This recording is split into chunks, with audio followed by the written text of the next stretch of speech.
Because you You were and your happy. brother. Uh-oh. You both smile like that. Am I allowed to interrupt the show if it's at a dull moment? No. Believe me, it's not going to be at a dull moment. Wait, what? Oh, Facebook. Oh, there. Can I just Dave better be off the side praying like crazy It's hard with to. this one. Uh-oh. Hey, we're on YouTube. You're on YouTube. Let me switch over to Facebook and see. It didn't lock up. I just had to. The show I don't want to do. All right. Hey, Denise, Valerie, Dennis. Okay, so that's us. You can see. We're trying something new today, people. Welcome to the Wednesday Living on a Dime show. Hi, Des. Des says, hi, guys, and hi, Mama Jill. Hello. Hi guys, I feel Joking. weird not being able to read your comments. But hi to ya. So Mike's going to be monitoring comments. We're trying live with Mom. I'm waiting to see if I can hear your mom. You want me to talk, Michael? Okay, good. Oh, Okay. Okay, so we don't know how this show is going to go. So this is a totally new experience Yeah. at Living on a Dime. And for those of you who were on our test, you know it was a little crazy. But we think we were on live with Jill. By the way, can you scooch a little to the right? You can. Hey, Jill, can you scooch a little to the right? the right? Yeah. All right. So, Is that enough? yes. So Tara and Tara called me earlier and said, Mom and I got this great idea. I called him at 11 o'clock, so he's had 5.5 hours. And I was thinking, a great idea. People would say this is technically impossible. But see, you pulled it off. That's because You're a technical genius. I'm awesome from my fan letters. Although I don't know if my brain's ready for this or not. Okay, so let's go ahead and get started, and hopefully this will work. Say hi. Hi. All right. Finally, I can actually see you. All right. Okay, so for Larry, Curly, and Moe. yeah, Larry, Curly, and Moe. There you go. That's for sure. Oh, brother. Now, All you right. need to tell everybody I can't see their comments or anything, Yes. so, I know. excuse me if I can't talk to your answer yet. So how we're doing this today is Mom and I are going to be talking about comments that we've received from Penny Pinch and Mama. And after yesterday's video, we had a lot of people commenting and a lot of people wanting to know answers to things. Very, very kind of upset, almost upset. Yeah, people were kind of upset that some of the things that we said, and so we thought before we continue on and we really get upset, And Yeah. the next video is going to be even more upsetting. we haven't even gotten to the good part, the one we're going to put out tomorrow or Saturday, depending on when Mike can get it. That one's really That good. one really rough. So, but we wanted to address these comments because people are getting upset, and we And wanted. they're doing it in a kind way. Yeah. Yeah. No, they're not mad at us. No, they're just concerned for us. They're concerned and they don't understand, and so we wanted to explain a few things about our chronic fatigue syndrome and what happened when our church shunned us and our family shunned us, and we literally had no one when we got sick. Literally no one. We did have one friend that did come around, but she was working and raising 2 kids. She was a single mom working and raising 2 kids, and she couldn't really help out very much. Yeah. She tried as best as she could, and, she did a little bit, but we basically had no help at all. So, first of all, though, the thing I want to address before we get with Mom, and Mom can address this too, but everyone keeps saying, is your chronic fatigue syndrome from mold in the house because it leaked so bad from the roof? Oh, with that roof leaking, you must have had mold, and that's what's causing your chronic fatigue syndrome. I am here to tell you now, it was not mold. That house, I have no idea how. I really don't. That house did not have any mold at all.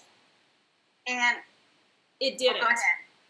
Well, and then the other thing was too, when we did go on the study with the CDC, the Centers for Disease Control, and we got on that study, what they did to us was they drew tubes and tons of blood from us and tested us for everything known to man. Mold, everything they tested us. Every illness, every disease they knew of at the time. Because they didn't even want us on the study if we had anything wrong with us. We had to be perfectly healthy, emotionally and physically, before they would accept us on the study. So they went and ran every test imaginable that was beyond, and they were good. They're not just, they didn't do this half-hearted. This was a real serious thing. Yeah. So we have been tested for all of those things, pretty much everything. Yeah. So, we have been tested for all that. And I will say, it is a miracle that house wasn't just riddled with mold. I mean, it was Kansas. Kansas is known for high humidity and those kinds of things. And honestly, I do have a mold problem. I personally do have a mold problem. But that's separate from the CFS. That's just an allergy that I was born with. I've always had it. Even ever since I was little, I've always had it. And that particular house did not have any mold in it. So let's just get that cleared off. There was no mold. Don't know how, but there wasn't. Second thing, before we get on to the shunning and stuff. I don't know how to say this delicately, but it wasn't the fact that we weren't eating organic foods either. So I delete most of those comments because I don't want people getting the wrong impression that eating foods that are not organic are going to make you sick. They're not. We came down with a virus. Yes. And the CDC has said that it is a virus that attacked a genetic component in our DNA that is messed up and caused our immune system to go into overdrive. Yes. That is what we've been said. It's been proven several times. And that's why. Also, wasn't it a thing? Didn't the CDC choose to study you guys partially because Wichita had an unusual number of people that had this problem all of a sudden at once? And they liked us because there was more than one person in the family having this. And that's what I was going to say. There would be families that would eat organic or would do whatever, and one person would get sick, really sick, and it's because of their genetic makeup, their DNA, and they got the virus. Other people in the family would get the same virus, but they didn't have the same exact DNA. And for us, along the genetic lines, we had a cousin in Colorado who also came down with the same thing. And we had exchange students living with us later who did not get sick.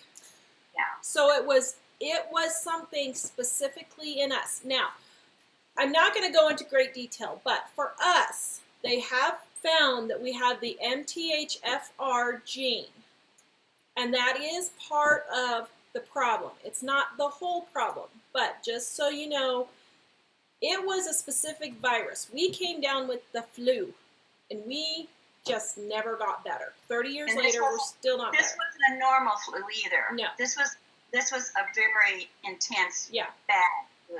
Yeah, and David just asked me, he said, well, Mom, can you explain what chronic fatigue syndrome is for people who don't know what it is? It is like having the very worst flu you could ever imagine and having that every single day and never being able to make it go away. What one guy described it, he said, oh, go ahead, Michael. We have a few people who have just joined asking us to recap real quick what it is we're talking about. Okay, let Mom finish your thought and then we'll recap real quick. Go ahead, Mom. One guy said that it's like comparing a lit match, to a forest fire. That chronic fatigue is like the forest fire, and the match, it's so much worse than just a regular flu, and you live with that every day. Yeah, and so in common terms, that's what it is. So if you're joining us today, we're answering questions to our video we did yesterday because we got a lot of comments on that. So if you haven't seen it, you can go back and watch it, but we're talking about our shunning when we got sick and how no one would help us, our family or our church. And we're talking about some questions that we've had from that video before we go on. So the other thing is, we had a really hard time eating. And did we talk about that in the video? I can't remember. I didn't watch the video before. Well, in the video you talked about how you couldn't get food. Okay. Because you were so sick. And we had a couple people say, well, cereal and milk, that's just a horrible diet. You do not understand. We could not cook. We could not get out of bed. Just the fact that we were able to sustain life eating cereal and milk was what we were trying to do. And I don't even know if I mentioned the video, but there were times where the refrigerator and the counter where I poured the cereal and the milk was like 1 foot apart. I could just stand there and open the fridge. At times, I couldn't even lift the milk back into the refrigerator to put it up. Yeah. Because I was too weak. Sometimes I couldn't even eat the bowl of cereal. That's how sick, let alone cook food. I mean, that was crazy. So we had a few people say, oh, well, it was your diet that did this. No, it was not the diet that caused it. Very strict, good nutritional diet. Better than most people. As a matter of fact, we were extraordinarily healthy at the time compared to other people. Yeah. None of us were overweight at all, nothing like that, and we were very extremely healthy. That's once again why the CDC accepted us onto their program, because everything in our body was well balanced, nutrient-wise and everything else. Yeah. Okay, so we're going to have Mike do a couple of questions before we get into why no one would help us and where Dad was in all of this. Or do you have any before we do that? Well, first of all, Faye Fruto says, Miss Jill, you look so beautiful today. So glad you're still alive. Thank you for your life testimony. My blessing. God keep blessing you always. Some days we're not glad we're still alive. Sorry. So, keeping it real. There are some questions here. One of them I think you were already going to answer, which is why were you shunned? Okay, yeah, we'll get into that. And it's not like, it wasn't, you're not, Deborah wants to know, was this like Epstein-Barr? So some people think chronic fatigue syndrome is Epstein-Barr. It is not, they have determined now. But it used to be thought that Epstein-Barr and chronic fatigue syndrome were the same thing. They are not. And just for the record, fibromyalgia and chronic fatigue are not the same thing. Yeah, that's what I was going to say. I have chronic fatigue syndrome and fibromyalgia. My mom and brother only have chronic fatigue syndrome. So for some reason, mine morphed to where I ended up with both. And I can tell when I'm not having a good day for my fibromyalgia or I'm not having a good day for my chronic fatigue syndrome. There is a difference. So, and I can tell a difference in you too. Yeah. So Dawn said it wouldn't surprise me with all you dealt with through the years and the stresses, which you thought the stress might have something to do with that. Stress probably did not help matters because we were already weakened from the stress of things. So that, I don't think that's what caused it, but I think it didn't help matters. No. Oh, sorry. And then B Gold said, are you saying chills, fever, aches, and pains? Well, yes. So the symptoms of chronic fatigue syndrome, really quick, just so everybody knows, is you have chills, you have fever, you're really sore, you have really bad headaches, you're so tired you can hardly lift your arms, legs, your head, you have horrible headaches, your whole body just feels like it has been, like you've been hit with an iron frying pan, a cast iron frying pan, and you can't move. I mean, it really just feels like that. So that's and those are just a few of the kind of basic symptoms, but there's so much more. And in the next videos, I go into detail on more of the symptoms and how to take care of it. So we'll talk about that more. We won't go into that now. We're going to address some other things first, but let's see. April says people don't understand how sick you were. It's like having the worst that you ever had and it doesn't go away. So sick you're in bed, can't get up. Yeah. Holly says absolutely virus. Why would anyone be questioning this? She said it began in Tahoe. And I did hear something about that. Tahoe, Reno, Wichita, and someplace Atlanta, and there was one other place in Pennsylvania or somewhere where all these groups of people just all of a sudden got sick. There's And 5 different cities they did the study in. yeah, Mhm. yeah. So I think that's pretty much all the specific Okay. questions All right, that you're so, not already planning to talk in about. yesterday's video, we were talking about how hard it was because we literally had zero help. Now, like I said, we had the one friend who was trying to do as much as she could, but she was a single mom. Her husband had died. She was trying to work, and she couldn't really help us. We had no family. So the answer is, I'm going to go into the short version, and then Mom's going to go into the long version. The short version is, Dad moved away and left us, and he had moved to a different state out east. And then we have grandparents on both sides, and I have aunts and uncles on both sides. And no, none of them would help us at all. They refused to have pretty much anything to do with us, really. I mean, in so many, they just really didn't want to help us. Let's just put it that way. They were still kind of in our lives a little bit, but that's the short version. So I'm going to let Mom go into more detail about our church shunning us and that kind of thing. So go for it, Mom.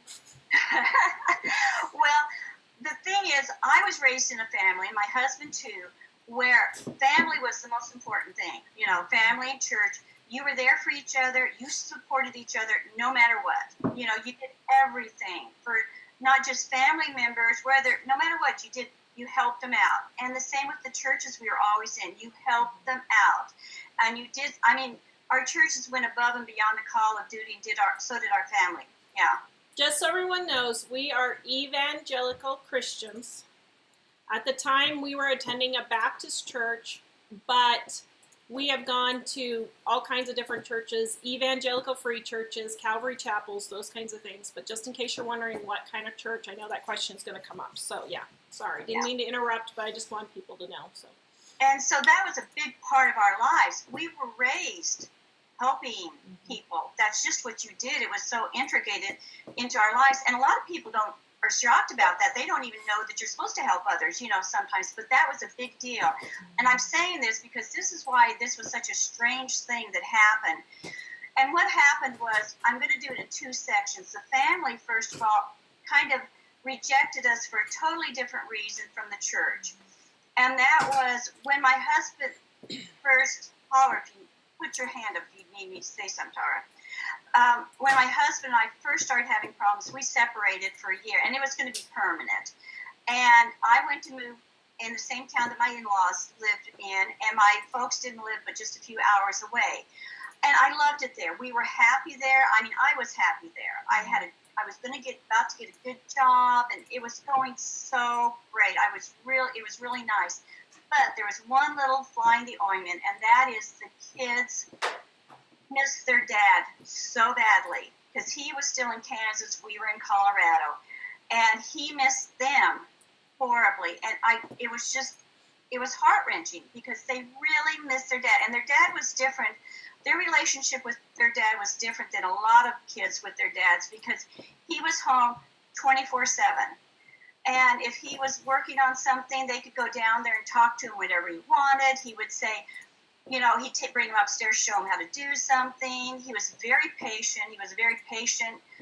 Understanding. He's a really good guy. He really is. If you wanted a dad, this is the guy you would want to have for a dad. He was except for that one little flaw of abandoning your family. Yeah, just the little flaw. He abandoned his family. But he really was. He was a great guy. And the kids it just broke their hearts. So he came back and he said, would you consider moving back to Kansas? We were trying to figure out, he was going to make arrangements where we could have the house and, we'd do something. I didn't want to do it. I'll be honest. I fought it tooth and nail. I didn't really want to do it. And he said, just think about it. He didn't pressure me or anything. He said, just think about it, because we both knew the kids were heartbroken. And I said, well, I'll pray for it. So I'm doing this token prayer, and say, okay, dear God, I'm supposed to pray about this. George wants me to go back there, but I don't want to do this, blah, blah, blah, And so you just let me be able to tell him that we're not going to go back there. And I knew good and well God was going to say, you just stay right there because everything's going so smooth. And the first thing he said was, no, I want you to go back. And I'm thinking, no way. So we do this a lot. When he said that to me, I thought, well, I need to pray some more. Okay, he already told me what I should do, God did. But I thought, no, if I pray a little bit longer and a little bit harder and a little bit more, the answer's going to change. It didn't. It just got stronger. And so I knew I was supposed to go back, but there was something weird about this. I've done God's will in a lot of things over the years. But I went, and this time it was really hard, and it was a little different. And he told me, he said, listen, he said, it's going to be hard if you do what I ask you to do. I knew it in my heart that this was going to be different than anything he'd ever asked me to do before, that it was going to be really hard. And I never heard a preacher talk about this, but it was almost like God was giving me an option. Like, if you say no, I will understand. It won't be my perfect will, but it'll be okay. And I've learned, no, I've got to do God's will. I just learned that. So I went ahead and did it. And I said, okay, so this is what happened with our families. When I announced that we were going to go back to Kansas, our families were livid. I mean, they have supported us. They were there for us. They were all over us, helping us, taking care of us. And when I announced that, they went ballistic. It was not pretty. It was not. And to show you the difference, the day we moved from Kansas to Colorado, everybody showed up. They drove 10 hours. They didn't sleep that night, drove to pack us up and move us back there. The day I announced we were going from Colorado to Kansas, nobody showed up to help us. My husband and I had to do all of it ourselves and pack everything up ourselves and move ourselves. Nobody showed up to say goodbye, nothing. And this was the beginning of the end, and I knew it was not going to be good at this point. And so that's why our families would not have anything to do with us, because they wanted to keep us in Colorado, and they didn't want us to go. I felt God wanted me in Kansas, and I felt it was important for the kids to be, even though we were having problems, they could be closer to their dad. And it's so ironic because everybody else in the world, the moms get hollered at because they don't let the kids stay close to their dads. And here I was trying to keep the kids close to the dads, and I was getting in trouble for it. It was just insane. And so that's why the family, from that point on, before we were even sick, they were still having things to do with us. Like the kids could go back there for a week or two in the summer, and I would make a trip maybe once a year back there, but the calls stopped coming all the time. They visited every 6 weeks. It went down to my dad didn't even come back for almost 2 years to come back to visit us. And so that was what the difference was. And everybody in the family, all the brothers, all the sisters, the parents, everybody, it stopped. Everything stopped.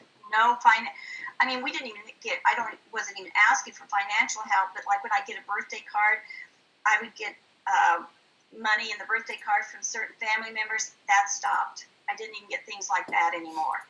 And so it was kind of like, you made your bed and we don't agree with it, and so you're going to have to just lie in it type of thing is what happened with the family. So that was a family. Any questions, Michael, before I continue? Well, I will say, we're getting like thousands of comments. This is going to be a 5-hour show. So we'll have to get to the comments to the end so we can get our point made for part of this first. We might answer some of those. I would say there are a number of people, like Susan says, I've been there, Tar and Jill came down in the early 90s. No one understood. I was so alone, hurt so much when people don't understand. There are a number of people who are saying that. We're going to deal with that stuff, Michael, by the end of it. We're going to deal with a lot of that. So let me say a couple of things real quick. I know I don't want to interrupt, but at the same time, first of all, we aren't going to say what my dad did. We're just not going to go into that. But we will just say that what he did was not something that our family or our church approved of. And when our family saw us move back to be near him, they kind of saw it as betrayal on his part. And then when we decided to still have contact with them, betrayal on our part. Would you say that's a fair assumption? Yeah. See, they thought we should just totally have nothing to do with them. And I was of the mind that, yes, he was in sin, but at the same time, he was still, it wasn't like child molesting or drugs or alcohol, nothing like that. I wouldn't have allowed you guys to be near him, anything like that at all. No. But, people fall into sin and they do things. And I don't think shunning is the right thing necessarily. Sometimes you need to warn them and then step away. And it finally got to that point with Dad. We had to finally cut off with Dad, too, because it just got so bad, that type of thing that we couldn't anymore. So what happened was the family, they could not process what my dad did. They honestly could not process it. They really couldn't. This is just not something that you do. And so when we agreed, they just... We didn't agree with what he did, but we agreed to be near him and shun him. And so they just felt like, okay, if you guys are going to do that, then that means you're in agreement with that kind of, and so you are a part of that, so we are not going to support you in any way, shape, or form. Yeah. I had one other thought with that. Shoot. Memory problems is another symptom. Oh, crud. Let's see. You were talking about the family and moving back. So go ahead and you can talk about us. Interrupt me if you think of it, you know. And so then for the church part of it, and I don't want everybody to get really upset and angry until the very end, because this sounds horrible what everybody's done, but we're doing this to show you it wasn't as bad as what you think. What they did was not that horrible. And so as far as the people at the church went, my husband was a kind of a high up in the church. He was very up in the public eye at the church. People loved him so very much. I mean, they loved him just the same way the kids did. You didn't see one thing at home and one thing at church, a different thing at church. He was the same either way. And so... so you guys know, he was what would be considered the worship pastor now. Yes, at a church. He was like the worship pastor. Yeah, he was not a pastor, but back then they didn't have worship pastors. But that's the role that he played. So Noah's Ark is asking if he's still alive. Yes, my dad is still alive, and we'll talk about him in just a little bit. But so the thing is, he had a way with the music that was totally different. I've mentioned this a million times before, than what anybody else does music.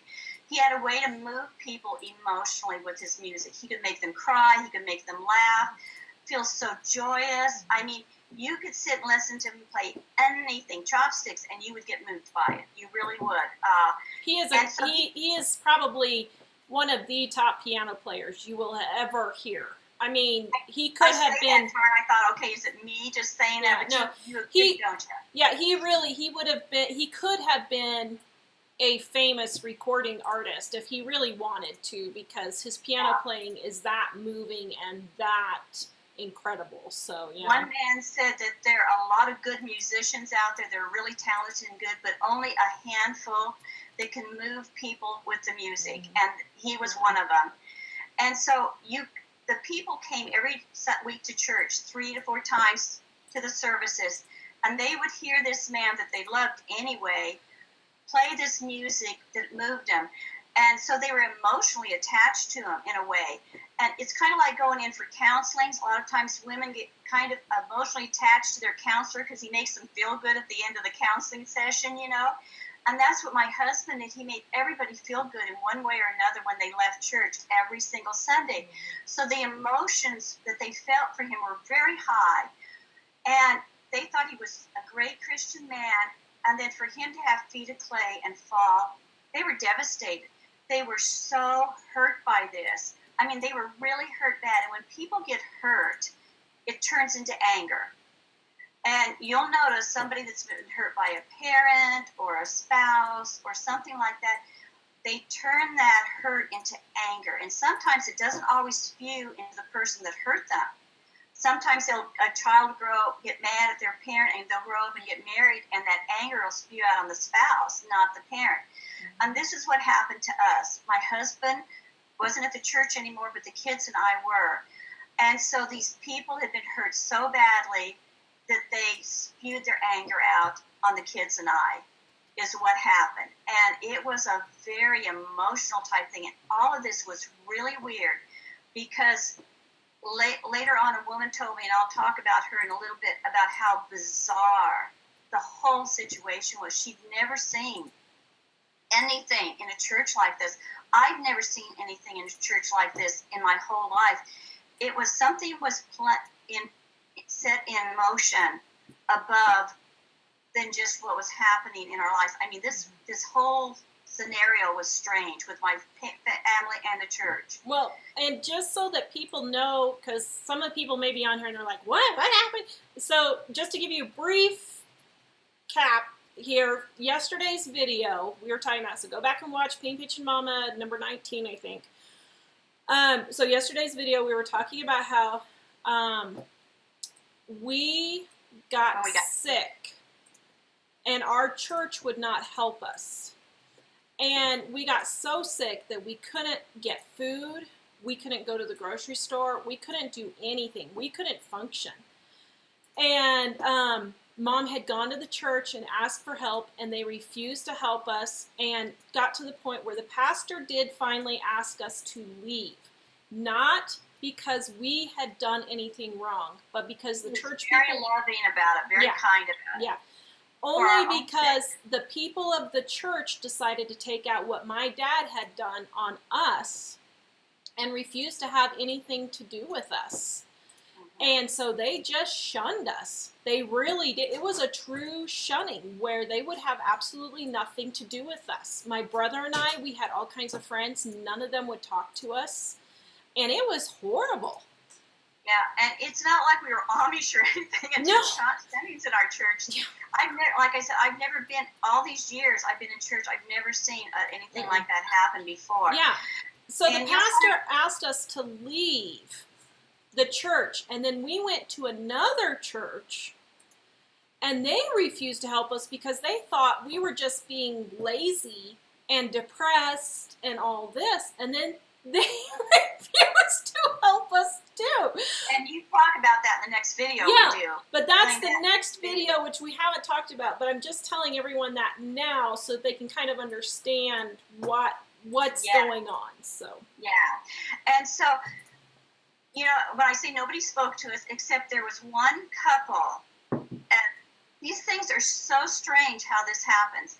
This one couple, they said one couple and one pastor were still talking to us. All the pastors did pretty good, but none of the people. Yeah. The pastors couldn't have been better. They were all over us, but nobody else would do anything.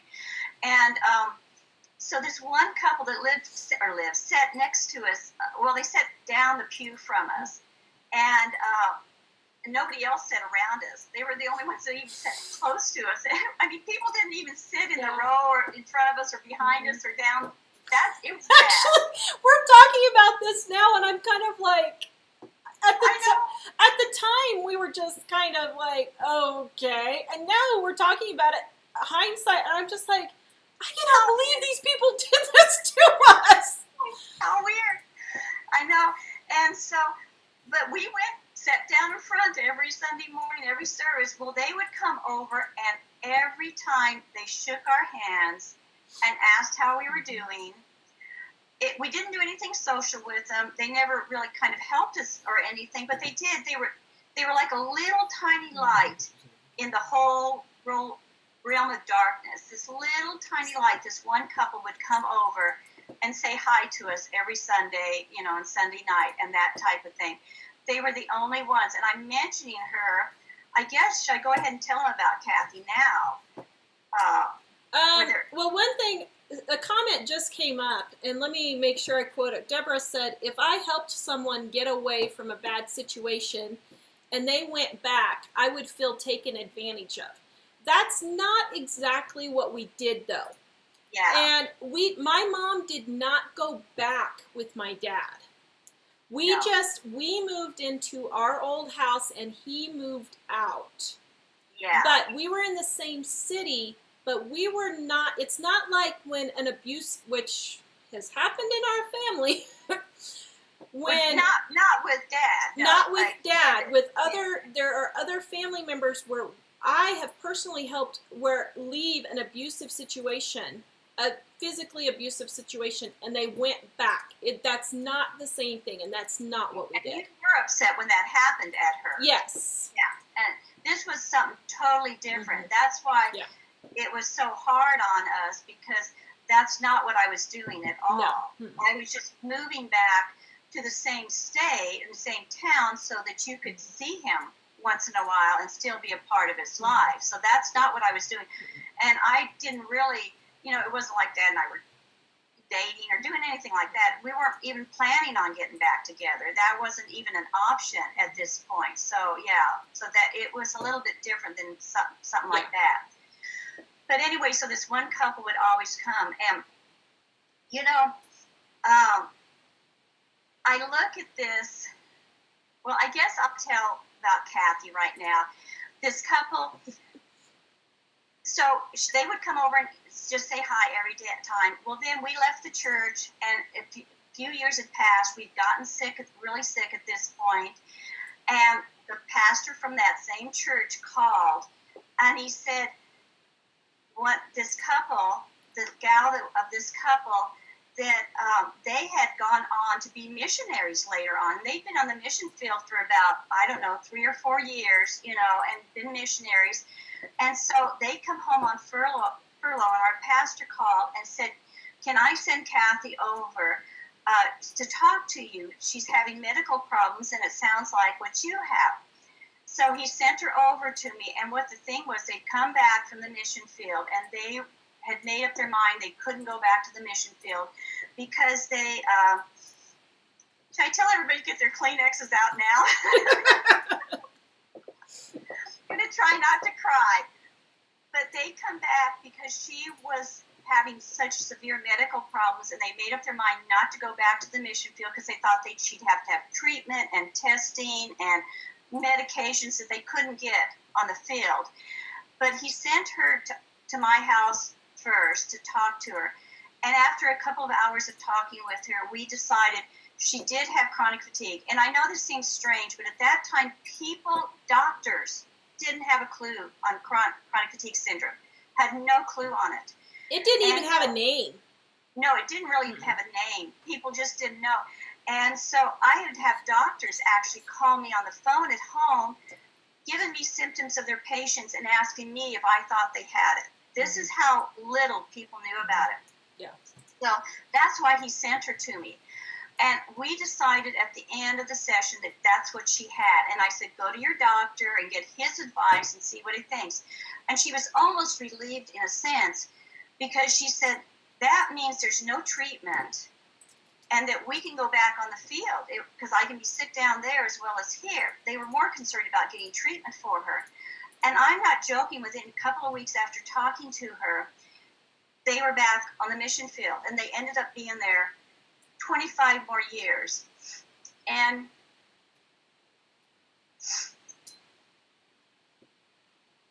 we went through a lot. People say, can't believe God allowed you to go through this, and how did you put up with everybody shunning you and all these horrible things?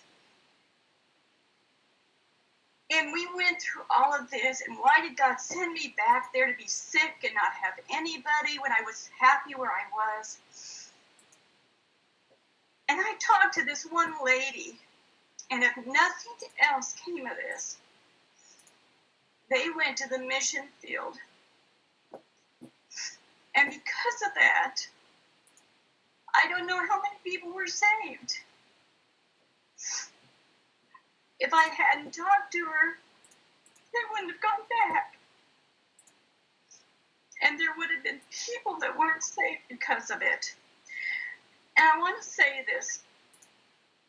If you're going through a really bad time, don't get angry. Don't get bitter. Don't say, this isn't fair. Why is this happening? Because if you're doing God's will, the thing is, Satan did all this stuff to our family. He was bound and determined to destroy us from day one.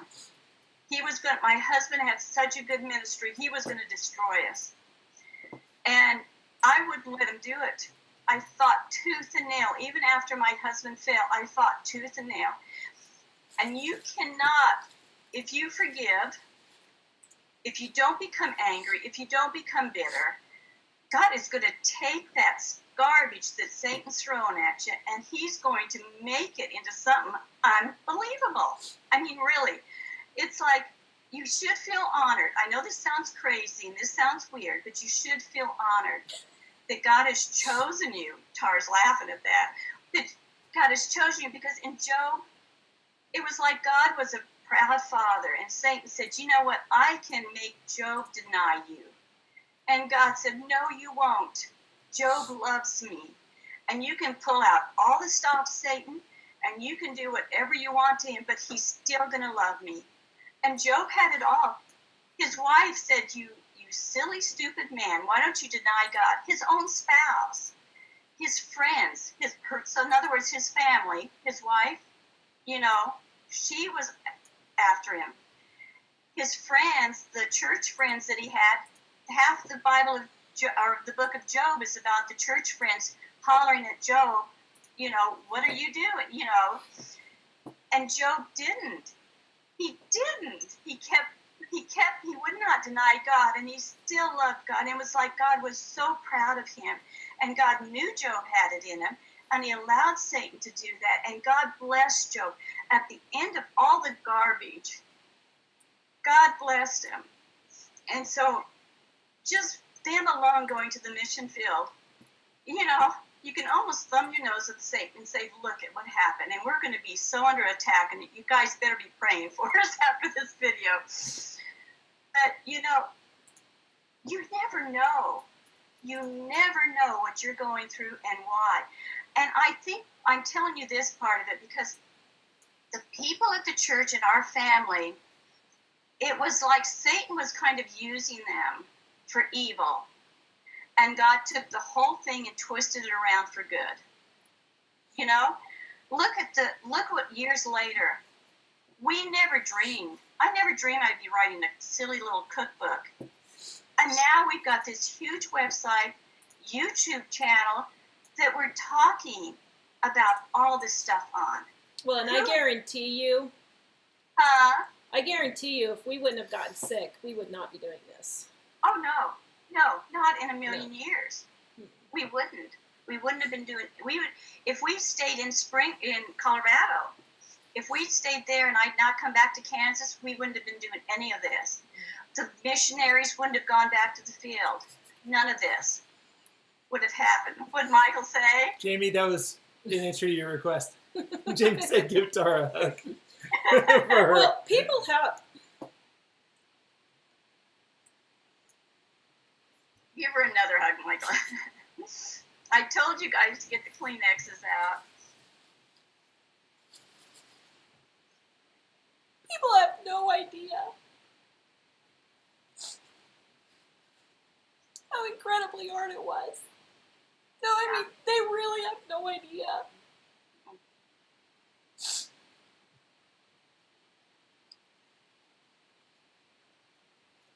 I mean, we literally had no friends. Grandparents who are supposed to love you want nothing to do with you. And my grandparents they were talking to us still, sort of. But you could tell they weren't happy. These people who are saying that they're Christians, they completely turn their back on you. And David and I would go to youth group,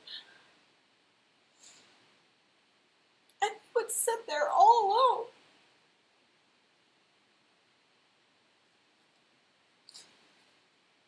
And no one would talk to us. And we kept trying.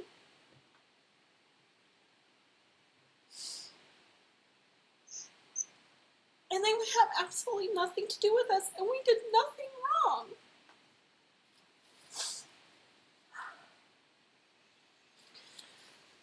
But I'm telling you that because despite that, I'm not angry and bitter at them. We have a relationship with my grandparents now. I don't have a relationship with my dad, but not... It's kind of a whole other story, but you cannot allow yourself to be angry and bitter about these things. It's not going to do any good. It's just going to make you sicker. Yeah. And the thing is, we are called to pray for our enemies and to love our enemies. And that is very hard to do. But I pray for my dad and I pray for these people all the time. Because I don't know if they are going to heaven when they die. And I don't want them to spend an eternity in hell. Who wants that? And it's worth it going through even this if it'll get one person in heaven. And if it'll get one person. I know. And when people are going to say, and a lot of people are commenting, but when you give your life to Christ, it is not going to be easy. And the Bible is very specific in that it's not going to be easy. And you're going to have to make the decision, am I going to forgive these people and do what Jesus wants me to do? Or am I going to be bitter and angry?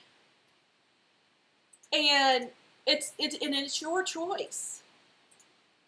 And like Mom said, she had the choice of whether she was going to go back to Wichita to be by Dad or not.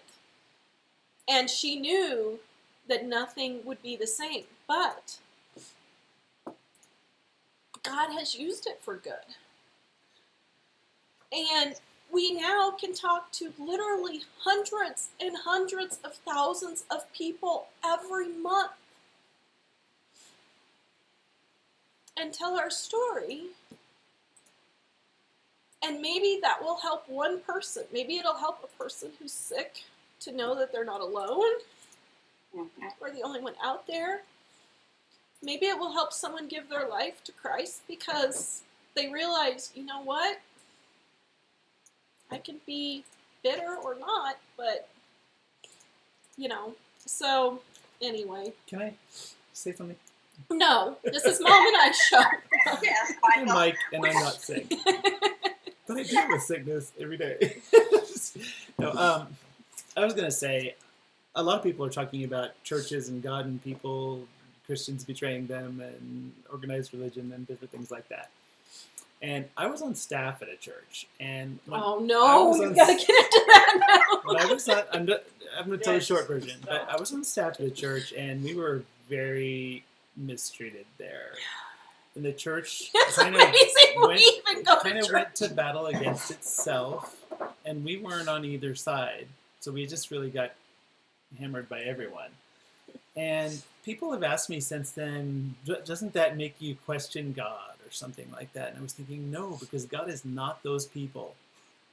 And also it's important for people to understand, we're not saying all Christians are bad and all churches are bad. We're just saying, as fallen people, many people fall into thinking about themselves more than thinking about what we're commanded to be thinking about.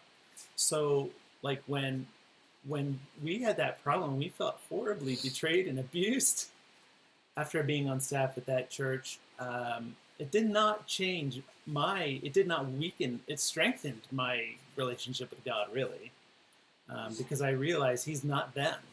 And even though there was a lot of chaos happening there, I saw Him working greatly in the midst of the chaos. Even though it was funny because the things that those people had done to try to hurt others, He turned it for good. And it took a while to think of that, but that, to me, I just had to say that because I know a lot of people have had bad experiences with churches, and I just want you to understand that it's not God that's doing that to you. It's people, and those people they're fallen people, and it's not okay for them to do that. And it's Satan stirring up trouble and doing things wrong. And he does that to discourage you, so that you say God doesn't love me, and that's a lie from the enemy. Or to become angry. He causes you to become angry or bitter. All the things God tells you not to do, and Satan succeeds when you allow that stuff when you allow yourself to become angry and bitter, or when those things happen. And just because you're a Christian, I don't know why people think this, but just because you're a Christian does not mean you're going to be perfect and do everything right all the time. Yeah. As you see from our shows. But, Christians mess up. The difference is, are you sorry when you mess up? And do you try to change and ask Jesus to help you change? Mm-hmm. I know I can have a big mouth sometime and spout off. Well, okay. But am I sorry? Yes, usually I am. And sometimes I know that I'm saying something that just needs to be said, and I need to say it. But there are times, and Christians do things. We have had people come to us, at other times saying, I'm really sorry I didn't help you. We've had one or two family members say, I'm really, really sorry. I didn't understand. I was wrong. I should have helped, and I didn't. And so that's where the difference is, Yeah. And even like the missionaries, that went on 30 years later, we were visiting a church, and we ran into her at church. And she was so sweet, but she said that whole situation was bizarre, just bizarre. And so we have had people say they're sorry and things like that, But I think the main thing is you've got to take these situations, and you can allow it. Satan wins if you allow it to make you become angry and bitter and unforgiving, and I'm not going to let him do it in my life anyway. Okay, and I also have to say, as a little PS to what I said before, my experience with God is He loves me amazingly, and I'm just pleased that He adopted me, and all. There's so much I've seen Him do in my life, and I can't think of Him as those other people, because what He's done for me directly is so much different than that hurt that happens from other people. And man, He's really made that especially apparent to me in the last few years, about how loved I am and adopted as His child, and how we all can have that. And it just it's funny because there was a time in my life where I thought I was around those church people and they all treated me bad, so I'm mad at God. But I've come to realize that was when I was a lot younger. But I've come to realize it's not. He loves me so much, and I just can't. It's hard to even imagine how much. The only way I can describe it is like a grandparent with a grandchild. My grandkids can do absolutely nothing. And until people get that in their head, how much God loves you, and God loves you this much, like I do my grandkids, they could do anything, and nothing will change my love for them. nothing will change that love for them. I mean, they could do the very worst thing, but I would still love them. You know, I may not like what they did, but I will still love them. And the kids know that I love them. They know that, you know, and that's the type of relationship we don't understand that we can have with God. People don't understand that. He's not a fearful, horrible, you know, somebody up there that is coming down with these awful, mean things to hurt us. I mean, that's Satan doing the mean things. It's not God. It's God trying to help us. And God says, forgive. God says, don't be angry, because he knows if we do those things, it's going to hurt us and nothing else. Not because he wants to be mean and commanding, you know. Yeah. And that thing. Are we getting any more questions? Oh yeah, we've got like 6 pages. Sorry, I was. So go ahead and did you want to finish on? So that's kind of what happened with the church. We did go to another church, and we were shunned there also. And then it got to the point where we just could not attend church. Well, we physically couldn't. We just physically couldn't do Yeah. it. We kept trying and trying, and we were too sick. Mm-hmm. Yeah. So, I don't know. Did you have anything else to say about that, Mom, before we get into questions? Or No. Okay. All right. So, we're going to start with the questions. Some of these we're going to try and go through fairly quick because there's a lot, but we do know a lot of people have questions and comments that they would like to know. So, and one other thing. Go ahead. Sorry, no, I just made a mistake. Sorry. Okay, one other thing I would like to say. When people hurt you, like my dad in our family, or you've been in an abusive situation or something like that, forgiving does not mean that you necessarily have to have a relationship with that person. Yeah, and keep putting up with it. My dad, I have forgiven him for what he's done. But because of some things that he continues to do, I can't really have a relationship with him. Same with my dad's family. I just finally got to the point where I had tried to mend, and I think you should try to mend as much as possible. I spent 20 years trying to mend fences with that side of the family. And you were the one that was taking the first step every time to do I that. was the one who kept taking the first step, Mm-hmm. and I went so far as to even move to the same town as them for a while Hope to get closer to them. to try and do this. And it's not the entire family. I'm not saying that because I know some of the families watching this, and you guys know who you are. But that doesn't mean you have to. You guys. Huh? And we love you guys. But it's Mike's parents tried to just slaughter us in court a couple of years back when Emily's dad died. And I mean, they were really nasty. We don't talk about it much. It was, for me, it was worse than if they had died. It was much worse than if they had died. They were nasty. Because what do you do when your parents attack you and try to destroy you? It's Because they're the ones that's supposed to be protecting you and, Yeah. you know. But- Especially when they do it in court and you're trying to help their granddaughter and they turn on you. But I have to say on that, that's one of those things that God turned for my good to help me realize how amazing He is for me, that He will never reject me, and I'm just overwhelmed. And He brought me to that to really, really understand that in a way I had never understood it before. Yeah. But we cannot have a relationship with them.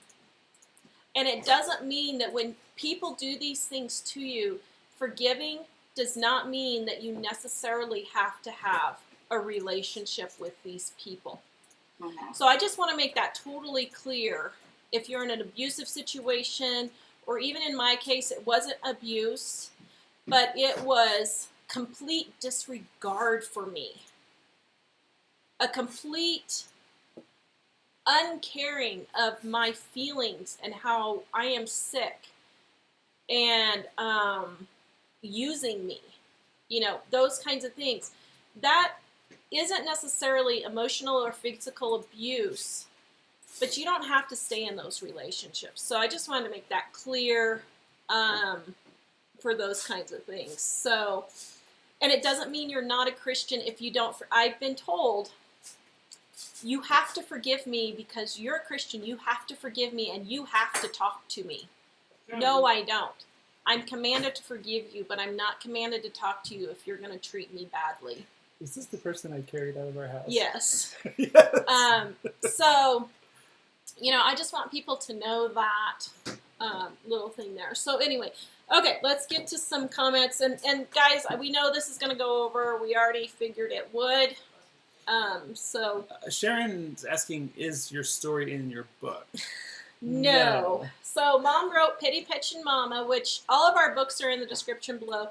The tips, this is her story, but the book is her tips on how she did it, on how she saved on groceries and that kind of thing. So I forgot who it was, but somebody said we should take the audio from those and make it into a podcast. Yeah, we maybe can. And another question is, I thought mono Epstein-Barr was chronic fatigue syndrome. It is not. When the Centers for Disease Control tested us in 1990, we had no Epstein-Barr virus in our body. No mono, nothing. No, none. It was not there. And I'm sorry I keep scratching my nose. It's really driving me crazy. So there was no Epstein-Barr. It was not mono. Okay, next. Oh, sorry. Connie just asked briefly. She said, I missed the beginning. Why were you shot? I know you kind of said that. Well, go back and watch because it's too hard to explain. But we got sick with chronic fatigue syndrome, and then we moved away from Colorado and family back to be closer to my dad is the short version. So you already talked about going to a different church. Right? Yeah, we talked about that. Vicky said that I missed the reason why they didn't want to do this one. Okay, so yes, you did miss it because I didn't say it. So I will be honest, I didn't want to do this video. I do not like talking about this because, quite frankly, it wears me out and makes me sick. And I don't have the energy in the first place to do it. I don't like talking about this chronic fatigue syndrome and the fibromyalgia because there are things that you can help kind of, what am I trying to say? There are ways that you can help manage it, but there is no cure. And I don't want people thinking that we have some cure or something. We don't. We are still very sick. It has been 30 years. We got sick in 1987. It's been 30 years. We are still very sick, but we arrange our lives so that we can manage our illnesses. And sometimes we'll get into that in another video. Yeah. We talk about that in the next video. Yeah, and we don't even,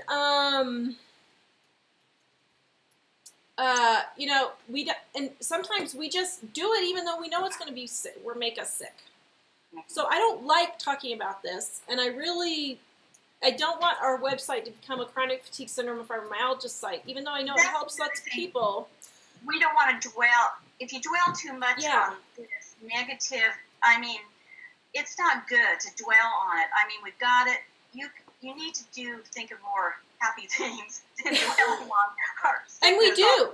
We try to watch happy videos. We try to watch preachers that we encourage us. If you need some preaching, like us when we could not go to church, some preachers we recommend are Charles Stanley, David Jeremiah, Chuck Swindoll, Joyce Meyer, Beth Moore. You can say Charles Stanley again. Charles Stanley.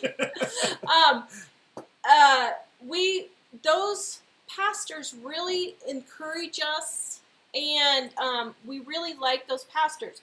Search any YouTube podcasts, those kinds of things. Find those people. Listen to those people. Don't be listening to Law and Order. Don't be listening to CSI. those Or depress watching the you, news. don't watch the news. Don't watch it at all. I mean, Don't watch the news. No, do not. I've not watched the news since what year were you born? 71. Yeah. And we haven't watched the news for more than 15 years. Yeah. Don't. partly because when I was What- working in Go ahead, television, partly because when I was working in television, I realized that there is no news is hype to get you to watch commercials. Mhm. So there's really not a normal amount of truth in any news at any time.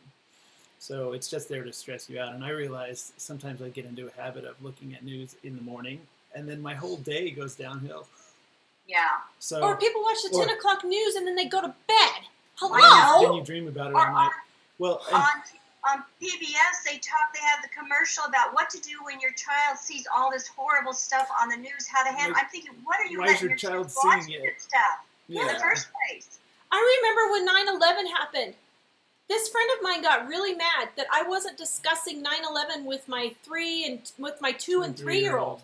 Well, it's funny because I worked at PBS in those days, and people said, "How do you tell your kids about 9/11?" And I said, "I don't." They said because at 2 and 3 years old, they do not have. There's nothing they can do about it. So the fear is there, but there's no solution that they can pursue. So why should they have to think about it? I'm the parent. It's my job to make sure that they're The okay. shooting that happened the other day, we have not discussed that with Jack. There's no The reason older to. kids know, but we haven't really shared Yeah. a great deal about that. But we either. don't discuss it with him. There's no reason to. It doesn't affect him. We are very sorry for what happened to those people, and don't think I'm people are belittling it. They're so controlling over the foods they put in their mouth. They're so controlling that they need to put this kind of food or that kind of food in their mouth because it's going to affect their body. It is just as important to control stuff like the news that you're going to put in your mind and your emotions, because that's going to affect your body even more and your children's bodies even more. Yeah. It really is. Well, and something Char was talking about the not wanting to make it a show about chronic illness. When there was a time when we tried to go to a support group for chronic fatigue syndrome, and everyone just constantly talked about how horrible they felt and all their specific symptoms. And Tara came away from that saying, I feel so much worse coming to this group. The worst time was I went one time to the support group and I thought, this was horrible. And from that point on, I've never recommended any support groups for anything, really. I mean, I suppose that some could maybe help, but you got to be very careful on them. Very careful. Mm-hmm. Yeah. Yeah. Questions? Okay, go back to the questions, and we'll run through some of these real quick. Scroll up to the top, and let's see some of the first ones there. I think we missed most of those. Okay, let's I see. bolded some of the ones that seem to stand out. Okay. Dawn I wants to know feel what's awful. been. We're so heavy tonight. I know. Here's a lighter one. Well, let's see. We'll talk about that. Well, Dawn, the tea that I had the other day was called steeped in tea, or steeply tea, I think, or something like that. I can't remember. Did we go to the hospitals for help like Mayor of Boston? No, we had no money and we didn't have the energy to do it anyway. But there wouldn't have been anything that they could do because there wasn't even a name for it. So, and some of these were kind of jumping around. Like, we got sick in 1987, but I think this thing with the missionaries happened like in 1990, somewhere around there, I think, or 88, or 89 or 90, somewhere around there. So we're kind of jumping around a little bit. That's why some of those things may not make quite as much sense. Let's see. Where is Jill parents? Why did you not go to live with them? So we kind of touched on that. They live in Colorado. Mom went back to Wichita, and they didn't want anything to do with it. We did at first go live with them, and then we moved back. Or Yeah. lived, so Yeah. then we moved. Pamela wants to know, I was wondering if it was confirmed that influenza triggered the CFS. We don't know if it was the flu or some other unknown virus that has been yet to be discovered. It is definitely a virus, and it's definitely in your DNA, the way your makeup is. Yeah. Is it hereditary? So, probably. Only in the sense that if your child or something gets the same DNA that you have, Well, Yeah. type of thing.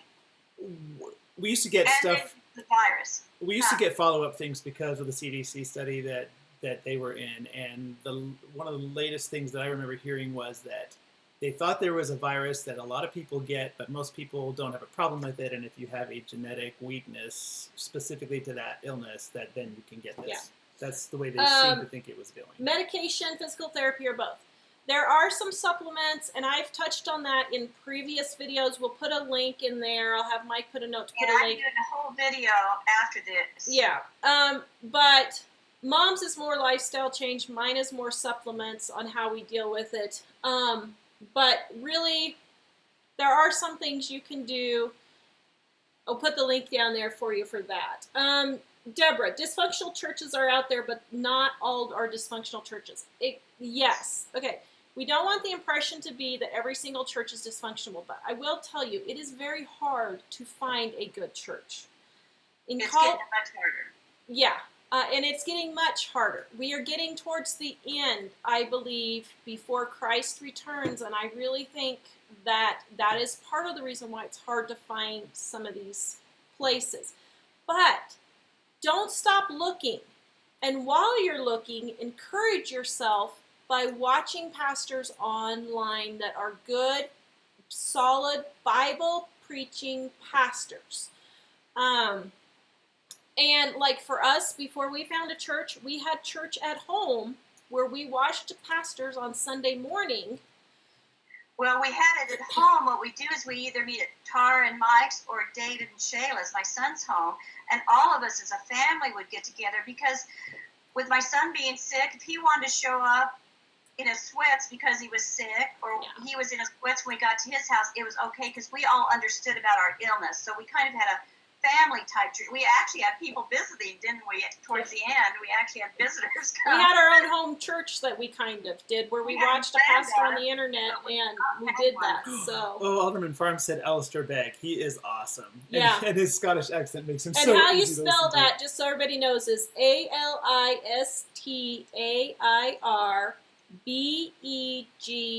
I always thought it was Alistair Beck, like B-E-C-K. It's not. It's B-E-G-G. Alistair Begg. So, yeah. And he's Scottish, so it's just a joy to listen to him, his accent, too. Yeah. Okay, so let's see. Back to comments. Most people never really understand. They think it's depression. Yes, it does mimic depression, except in one thing.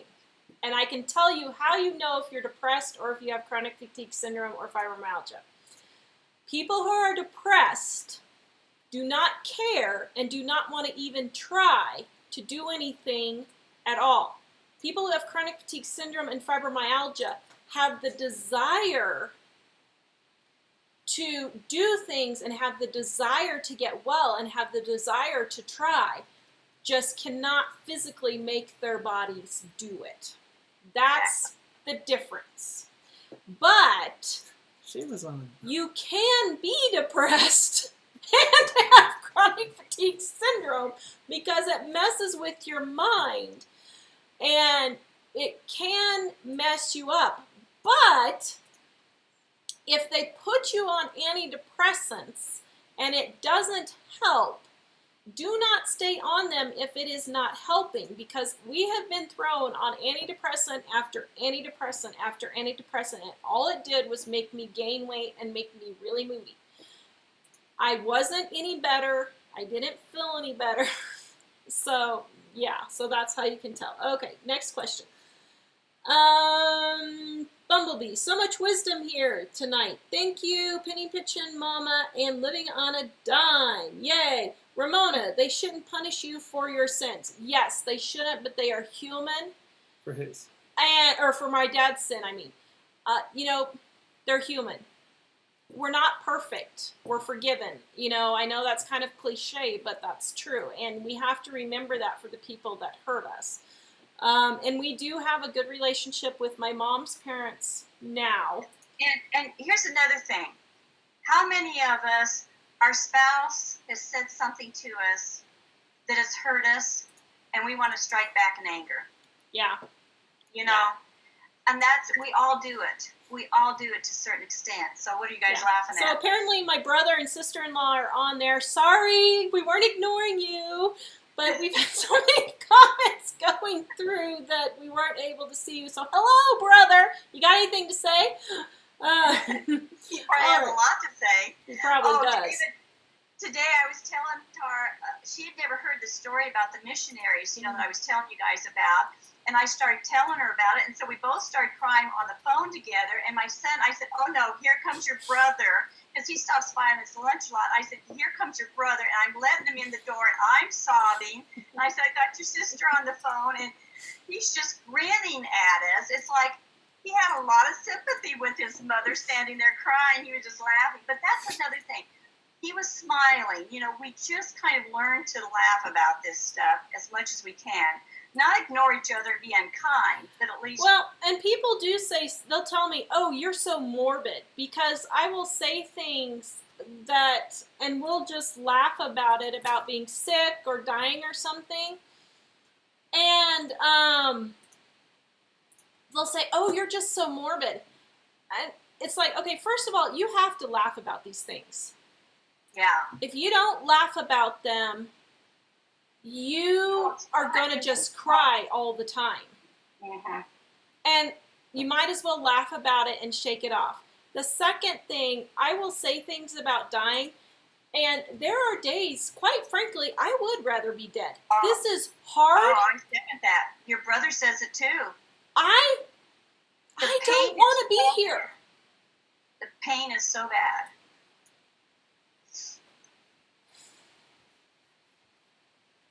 But I have a husband and 5 kids. And I can't go.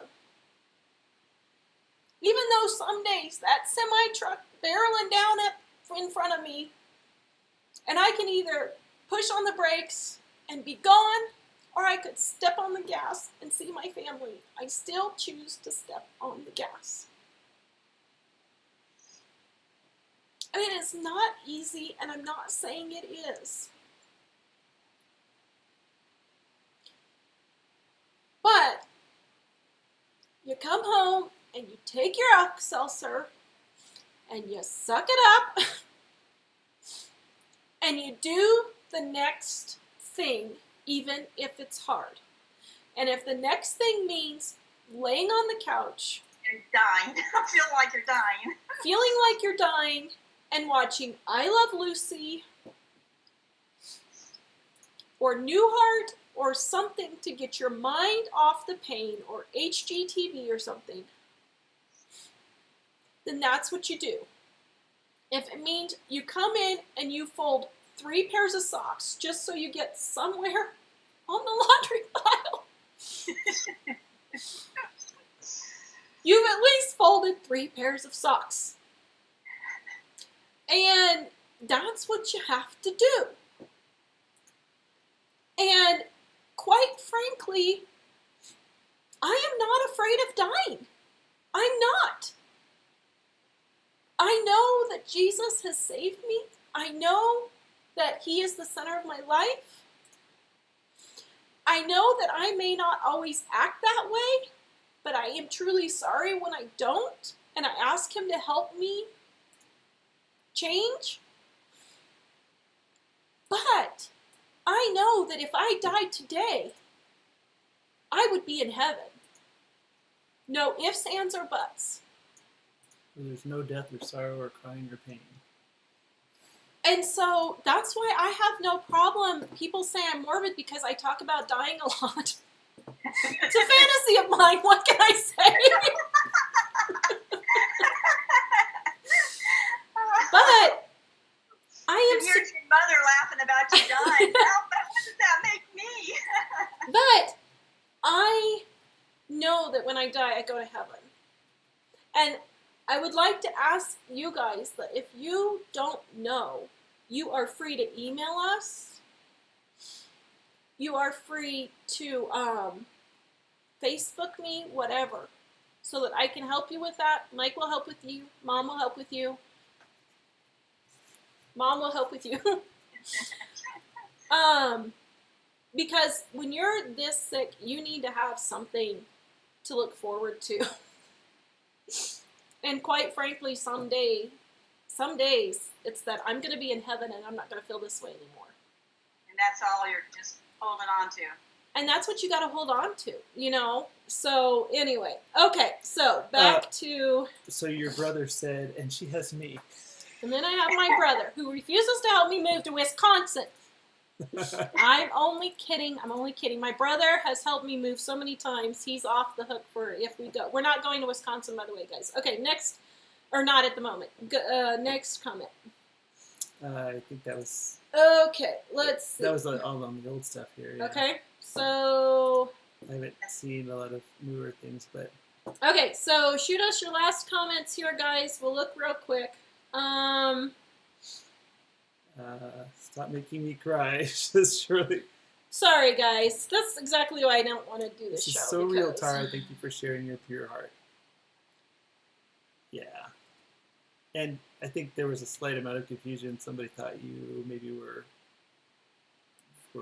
feeling suicidal, but... No, I am not feeling suicidal, guys. But I will be honest. When you are this sick and you hurt so bad, you can hardly stand it. The thought of when that next car accident is coming and it could be fatal or not, and you make the decision to make it not, you know, that's what I'm talking about. So, Debbie, how's my brother dealing with this? I don't know, David. How are you dealing with...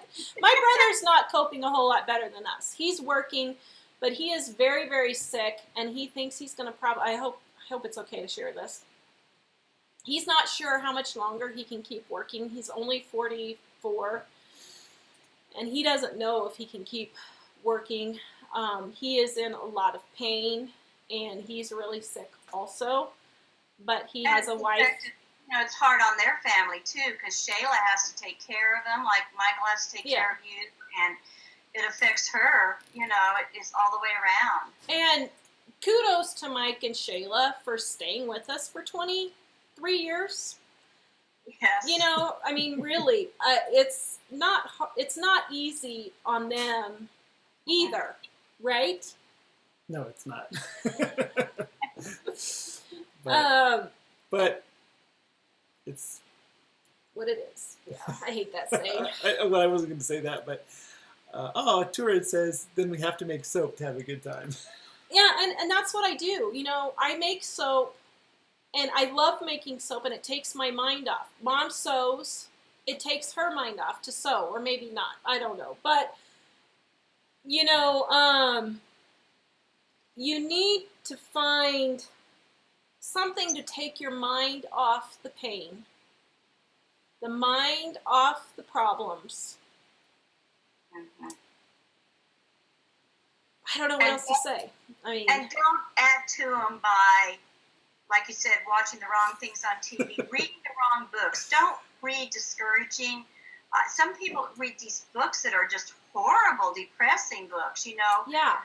Don't do any of those types of things. And if you have people in your life that drag you down all the time, you may have to either limit talking to them, or if you can, not have anything more to do with them. You have to have people in your life that, like my daughter, who's so cheery right now, that's bringing me up. David said something like early retirement, so he's even joking about that. Yeah.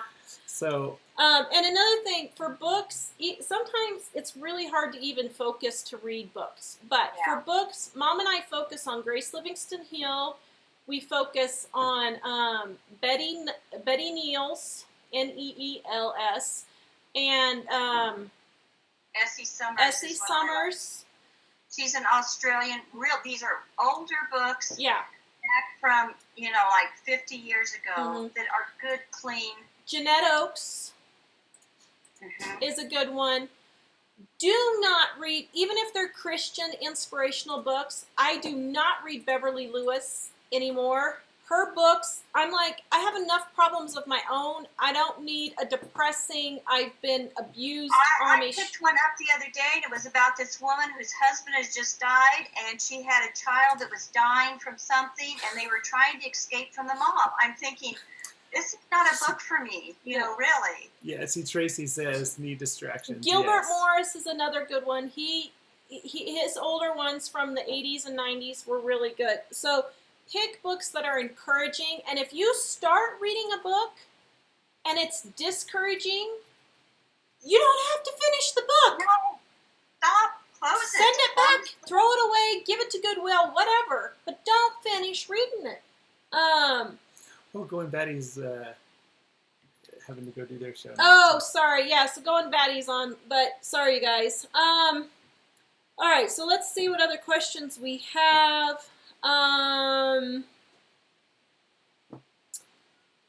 Okay. You need a hot tub. Oh man, I told Mike last night. I said as soon as we get the money, I'm spending $3,000 on a wood-fired hot tub. I want a wood-fire one because the heat is different and it feels better. So, if anybody wants to send me a wood-fired hot tub, go ahead. Oh, I'd love one. So I'll promote it. If you guys know a wood-fired hot tub place, I'll promote it. We'll do a live show from a wood-fired hot tub if your That would be company awesome. wants to send us one. so Candace says, "I do love you both. You give me hope." Oh, thank So, you. All right. Well, do you want to look for more comments, or are you getting tired now? No. Quit cutting onions, says Noah's Ark. Oh, And give your kids lots of kisses. if you Yeah. do It again, keeps you going. Thank you, Candace. eat you. Blessing to have you here. All right. So did we get them all then, or?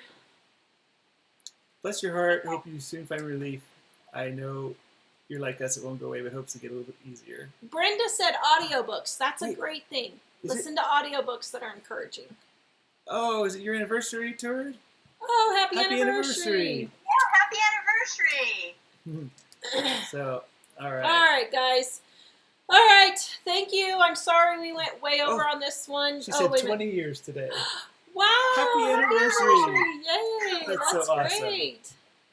All right. Well, cool. Anything else on YouTube before we go? I think we got the YouTube. I was looking. I might have missed a few things on Facebook. Sorry. But it's been an hour and a half, so we probably better go. Rub a dub everyone in the tub. Yeah, we need to spend $3,000 on me for a hot tub and $3,000 for Mom to finally get her trip to Hawaii, which we haven't talked about. But she tried to go to Hawaii once to try and rest and relax. She ended up sitting on the tarmac in a snowstorm by herself. Yeah. Yeah. So Mom needs a trip to Hawaii, and we need a wood-fired hot tub. There you go. You can get a portable hot tub in the meantime. Yay. All right. Just for Tree says, go to bed, you guys. Give your kids lots of kisses. Here's kisses from Dad. All right, guys. Thank you for joining us. Sorry to be such a downer, but, you know, we kind of felt like we needed to do this and get some We'll questions try to be answered. So. cheery on Friday, huh? And I think tomorrow is the video where I go ballistic. Break down. Yeah. So, Mom has crippling depression too. Mom has crippling depression. Yeah, so anyway. Flowers had crippling depression. I have crippling depression. Just in case everybody's running, it's a funny video that's going around, and kids keep joking around about having It's already crippling been around. depression. It's So, not me now. anyway, all right. Please visit us at livingonadime.com and buy our books and all kinds of good stuff. Give us thumbs up, likes, and shares, please. That really helps us. Yeah, and we could use the encouragement because I'm sure it's going to be a rough week. So, and your prayers, please. We would appreciate Yes. that. Just So, quit gabbing. pray that Mike and I don't kill each other this week. Too, yeah. Uh-oh. I think that's a warning. All right, guys. Thank you, and we'll see you guys Bye, later. everybody. Bye. Bye. Oh, that means I need to stop it? Yeah, that Oh, means look you're at all. Wait, you're getting lots of likes and loves. We can't go away Oh, the through all likes that. and loves. Oh, yay. All right. Bye, everyone. Miss- Bye-bye. Goodbye.